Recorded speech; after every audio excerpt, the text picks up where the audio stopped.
Hey, everybody, and welcome to today's Pathways of Belonging webinar. I'm Willow Sipling, and I'm the Director of Engagement and Operations at OutCenter Southwest Michigan, the LGBT Resource Center, serving all of our counties here in the local Southwestern Michigan area.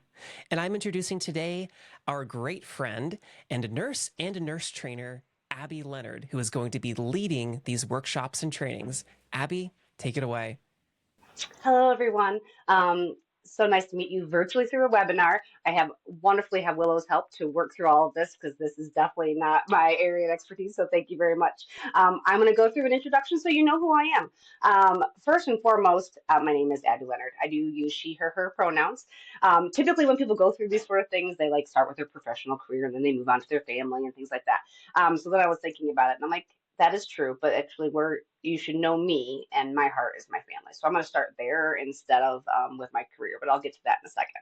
So my family is my North Star. I have two children and a wonderful husband and two dogs. I am definitely a dog mom. They get to sleep on my bed. I absolutely love my family more than anything in the whole world. So when I do my work, how I show up, what I do, that is my North Star and center, and that is how I guide myself. Outside of my family, I'm a person who feels most happy and joyful when I'm connected to nature and when I'm playing board games. So that is my joy space, is when I'm taking walks in the woods with my dogs and playing board games with my family. As far as professionally, who am I? It's a long journey. So I'm a registered nurse. I started as a registered nurse in critical care and I did procedural nursing as well. And then I went back for my master's. And when I went back for my master's, I really got the opportunity to dive into LGBTQ plus inclusive healthcare best practices. And through my employer, I was able to connect the hospital I was working for to that literature and research and work.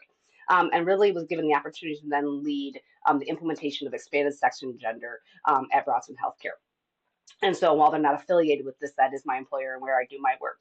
So I've been doing that with them since 2019 is when I took that space to really lead that implementation across our system. And I've been heavy in that space ever since. And through that work, we have really dove into understanding from our patients' perspectives, from our providers' perspective, from clinical decision making, what does this really all mean? And how does it actually deeply impact every single person in our system? Because we were going to do this, we wanted to make sure if we did it, we were going to do it the right way. And so that really meant we dove right in. And as I dove in, I learned so much. And the tools that I used really shaped how I approach creating positive change where I work. And even in at home with my family and friends, I use these everywhere I go, these same tools. So fast forward from my getting my master's and working on that, I'm a mom. And so as my family matured and grew and life advanced, I had, um, I became the mother, the aunt, the friend of so many people who need the world to be a more kind and just place and a safer place, and including myself. And so that really is what brings this together for me. My work at Bronson in that space helped me connect to OutCenter because community voice really matters. And so I got to connect with those folks and understand what they were doing. And I learned about the Proud and Empowered curriculum. And I just felt like it was such a great alignment from the practical tools of really trying to implement community connectedness and belonging, really aligned well with what I was doing in my space. And the tools that I use to support that work, I really wanted to be able to bring out to the community. So that's kind of who I am and why we're here and what we're doing.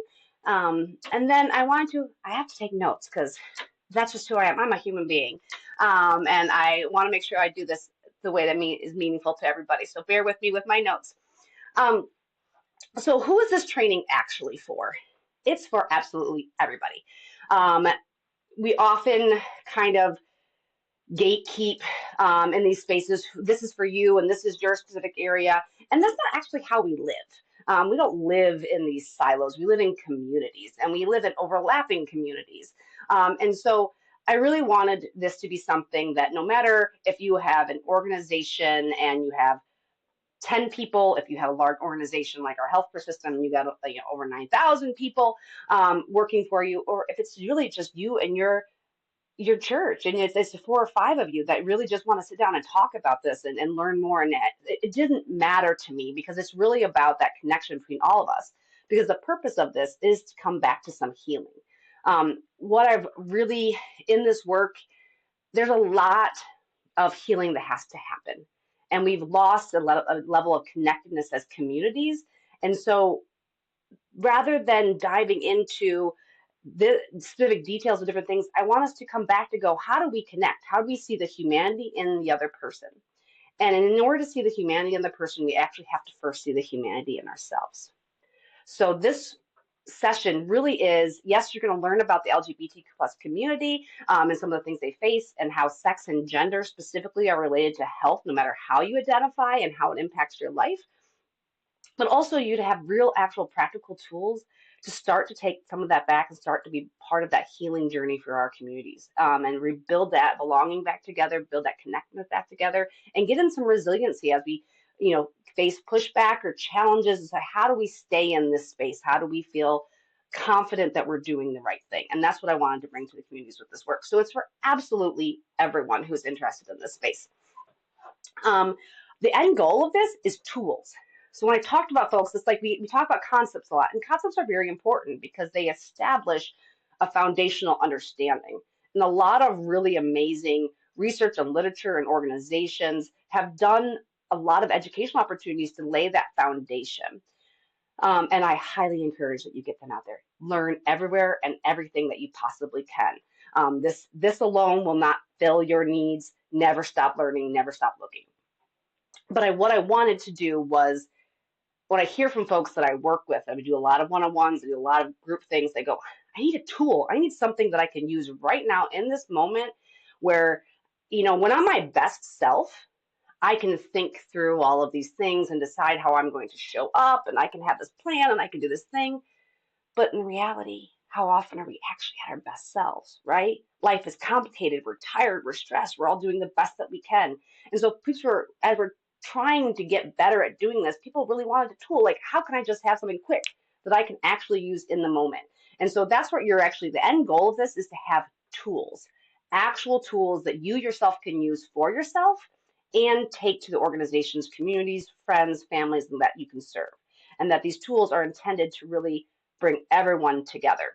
So that's the goal, is to walk away with something you can actually use and take away. Kind of what you can expect from this course is going to be a journey. So in the very beginning, we're going to do some foundational education that you may see in some other spaces, but probably a little bit different than what you're used to in those spaces. Because we are going to talk a little bit around LGBTQ plus specifically, but this is actually about sex and gender. And sex and gender applies to absolutely everyone, not just the LGBTQ plus community.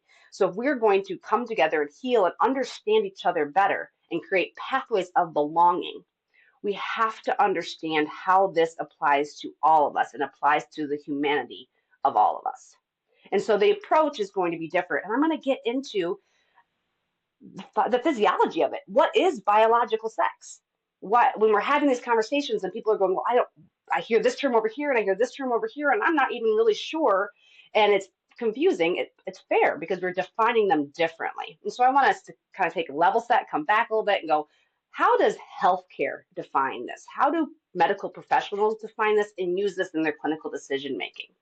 And then when we have that level setting, we can discuss how it impacts health and well-being of everyone, including yourself, which means that you're going to be empowered to even be more you, more your well-being, your ability to honor and see the connectedness of your life. That's going to come out of this too. It's not just about how you're going to make it better for the LGBTQ community or make your community stronger. This is actually healing for you as well. So it's going to be a very different approach. We're going to go from kind of understanding the medical, literature around that and the connection to health and well-being. Then we're going to move into the social pieces of it, the dynamics of power and shame, which are incredibly important in how we exist in those structures and how those dynamics of power and shame are used to kind of establish a value system for each other and how we show up with each other.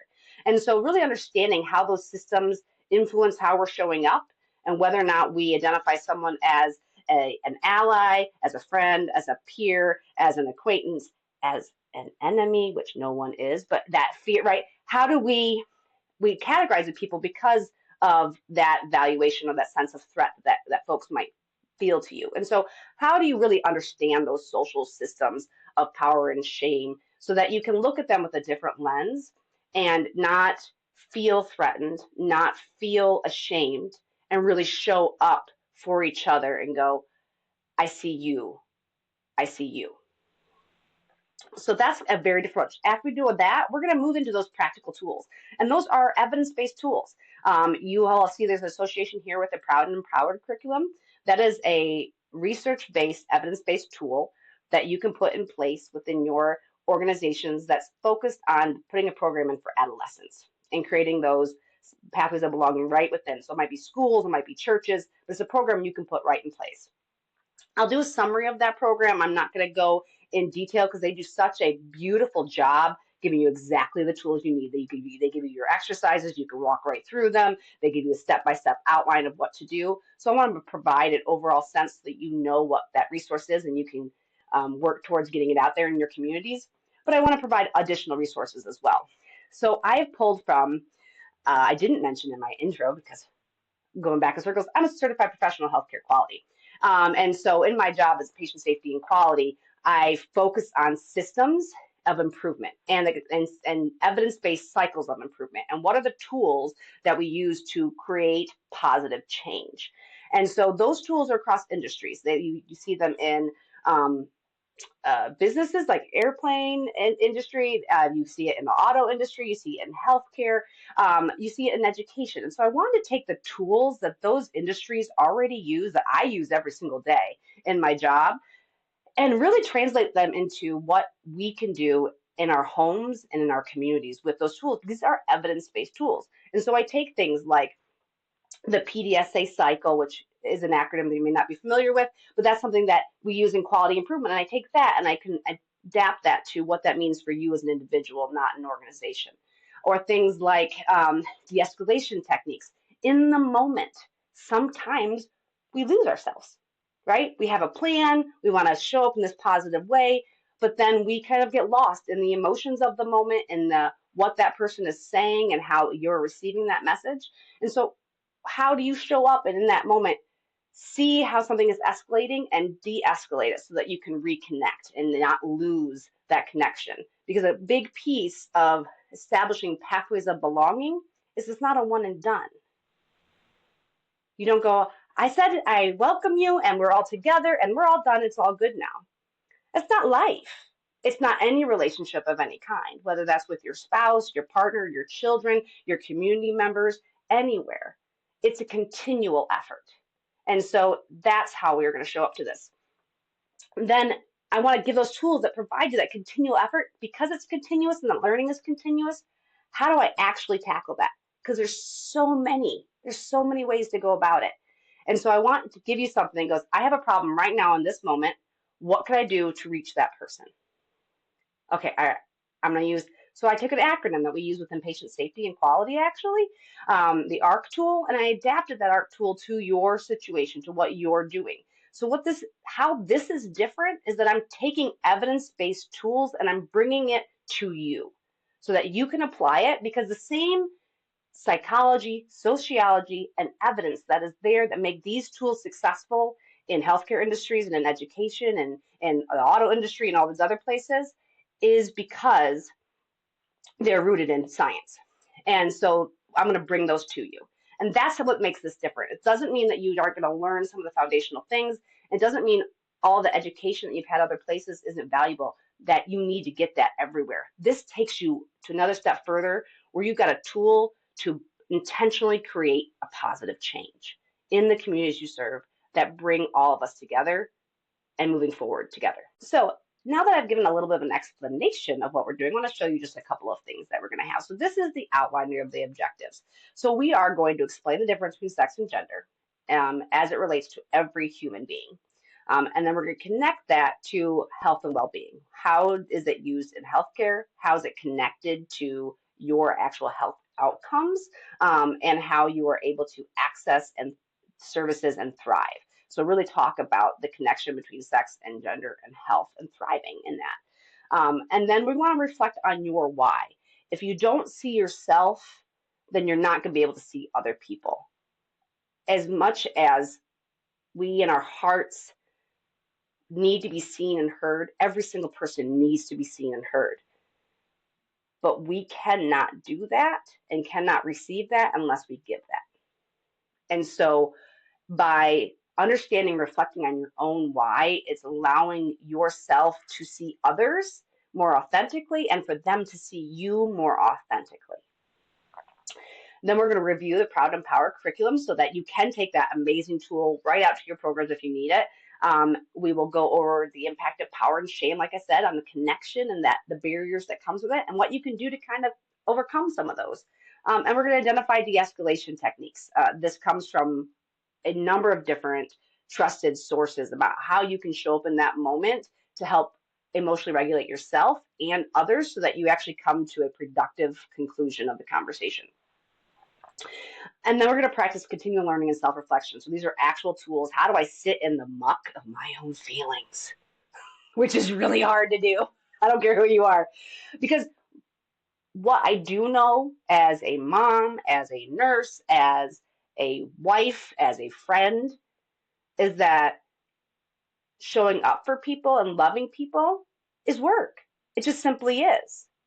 Showing up for people and showing up for yourself and loving yourself is also work. So how can we do that work safely and effectively? That's what this is all about. I don't want to give you too much of a preview of what we're going to do going forward. But that's a really good summary of where we're going to move with this work. We've got what does it look like? People learn a little bit differently. And so I don't want to dive into the projects. I don't want to give any spoilers away. There's so many fun things to do. But it's going to be a mix of presentation styles. So the question is whether or not this should be in person or this should be virtual. I'm going to put that on anyone and anyone in the community that tell me. I'll come to you. This is not prescriptive. This is meant for you. And so you can do this however you see fit. If you want to do it in a virtual setting, we can do it in a virtual setting. I understand that that reaches a whole lot of people, especially if you're not in one location, right? So we can absolutely adapt and do a virtual setting. I do, however, highly recommend an in-person setting because one of the biggest, most important things that we can do is connect together as people. It doesn't matter how many tools that are out there, how many terms, how many definitions, how many systems of belief. It doesn't matter. The more we one-on-one connect as human beings, the more we see the joy and the humanity in them. And the more that these tools are just easier to do because we see that. So I highly recommend the in-person activities. Adult learning principles, they come into play in how I approach this. And so a lot of those activities that we're going to do, I'll be presenting.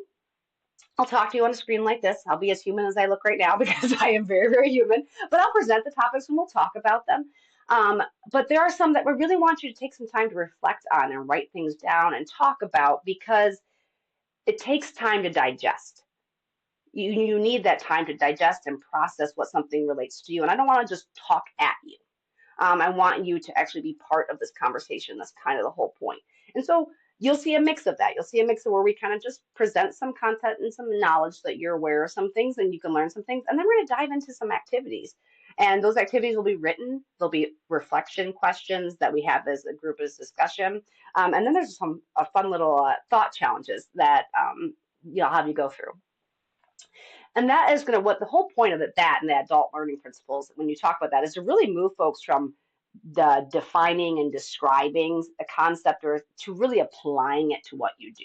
And so that's why I highly recommend an in-person for both that connection and that enhancement of adult learning because there really are so many ways that people learn. Some people are auditory learners. Some people learn best by writing and doing. Some people learn best by reading things. And so I want to provide a mix of ways to approach these topics so that no matter your best learning style, it connects to you.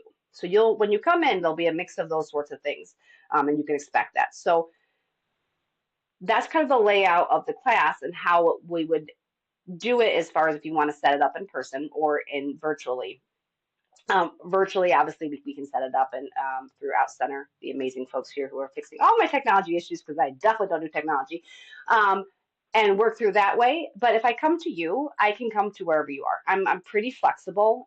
This is really about community healing and creating those pathways of belonging. I don't have an agenda. I don't have anything to disclose. I am here because I want to make our and heal our communities. We have entered in a space where there's been so much divisiveness that families are not talking to each other, that people are in existential crisis to go, I have to choose my faith or my family. I have to choose my friend or, my ideals. All of these things that we're in such a space, I don't care. I just want us to heal. So wherever you're at, I will come to you.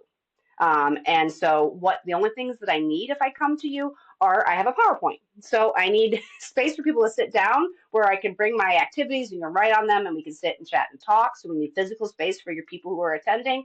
And we need a way to project a screen so that everyone can see my PowerPoint slide. But that is all of the requirements that I have for the environment.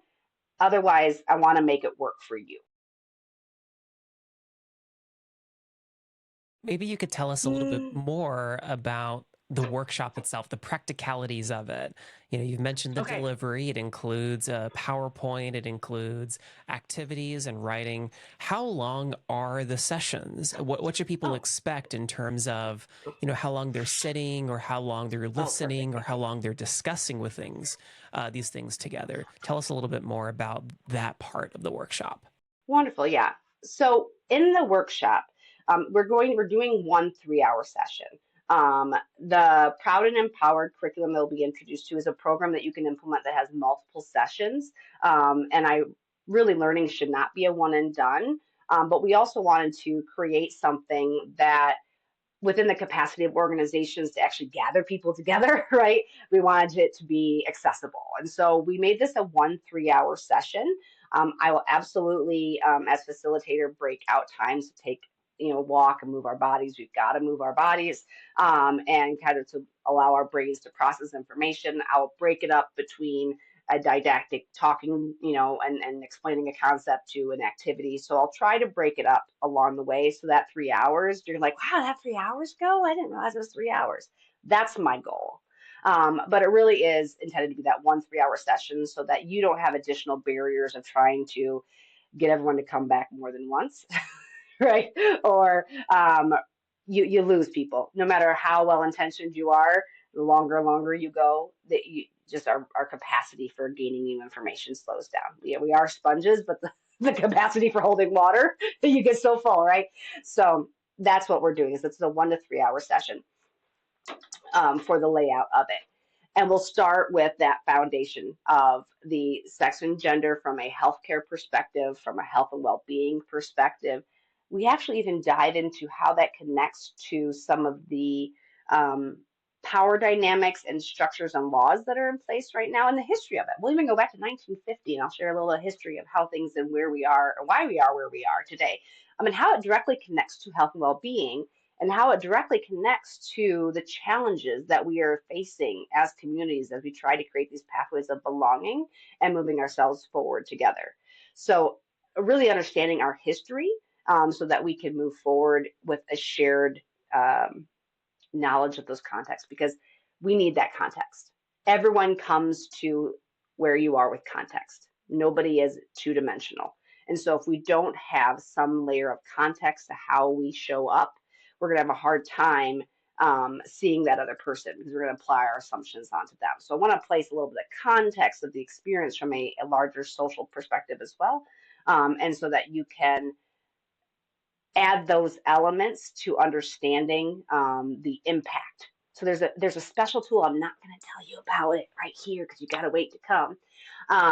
But it really is a one tool that if I want to create impact and I want to have, it doesn't matter your industry, it doesn't matter who you're serving, it doesn't matter if it's one person or 1,000 people or 1 million people or more.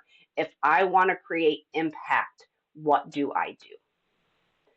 And so this tool is going to give you a practical acronym I'm not going to give you the insight yet. So a practical tool to walk through that you can actually remember. So if you're in the moment and you're like, okay, what do I do? Oh, I'm a mom and I have my teenager in front of me, and whoo, this is a struggling moment. You can literally go, I want to create an impact on them. I'm going to work through this impact tool that I was just given, and I can create. So you could take it literally anywhere because it's really out. How do you create that impact in the moment? Um, that is one of the most exciting things that I want to bring to you here. Um, the other pieces that we want to bring are resources. So there are a number of different organizations that have already been doing this work. We're not um, competing with that work. We're not trying to do anything but build to the library of learning. And so we want to connect you to what those other resources are so that you can dive into more. Because one thing that you won't get out of this program is a deep dive into the terminology and pronouns.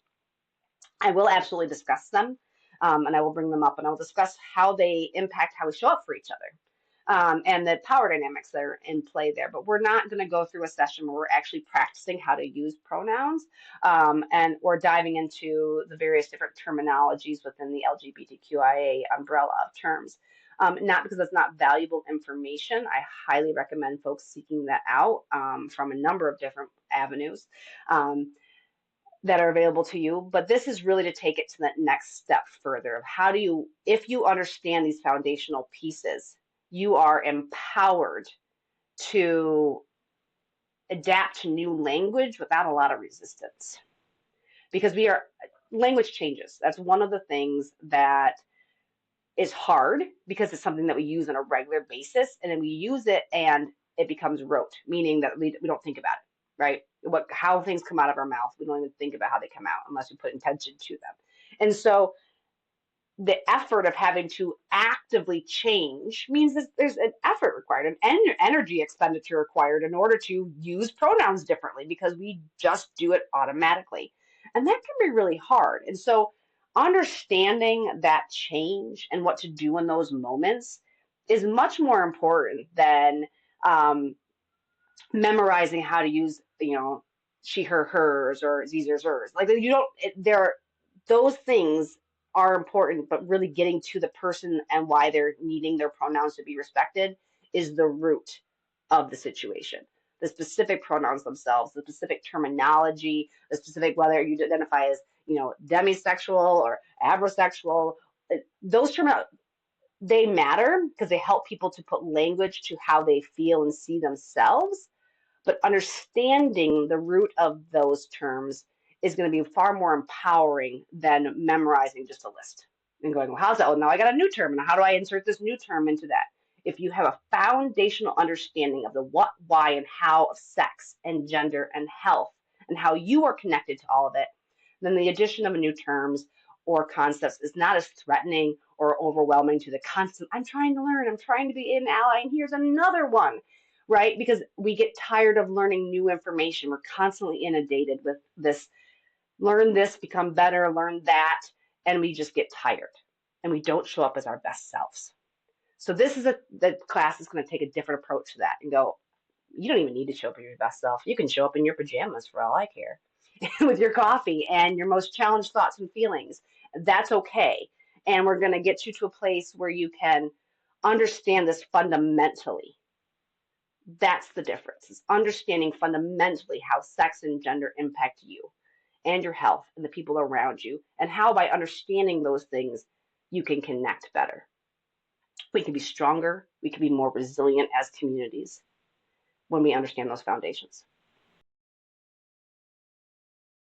I think that's great. I think you've already spoken to this in several different ways, but just so it's very clear to everyone listening to this, I think so many organizations, HR departments, managers are looking to check the box off for delivering anti-bias or anti-discrimination training to be compliant. But what you're saying is this training is so much more. So maybe you could answer this. Why should someone pick pathways of belonging for their organization instead of maybe just kind of an out-of-the-box anti-bias or anti-discrimination training? That's a great question. I would recommend this training, especially if you're a larger organization. So I work and have done this work in a larger organization. I do this work also individually with people because I engage with people. But the work that I do professionally and have done for quite some time is in the large scale, the truly large scale.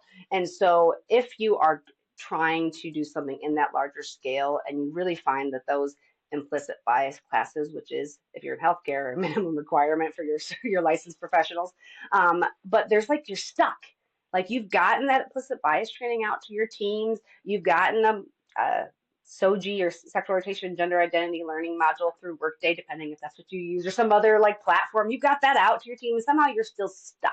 You can't figure out that next piece. The the important part of this connects to things that are already part of your language.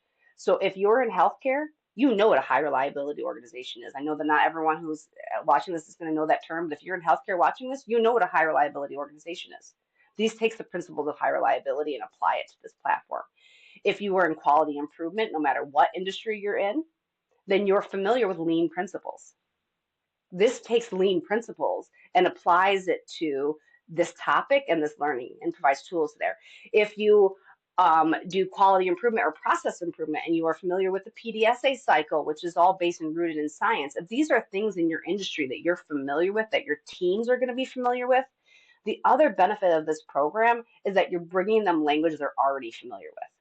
You're not bringing a whole new framework, a whole new set of understandings. You're actually just embedding it into what you're already doing.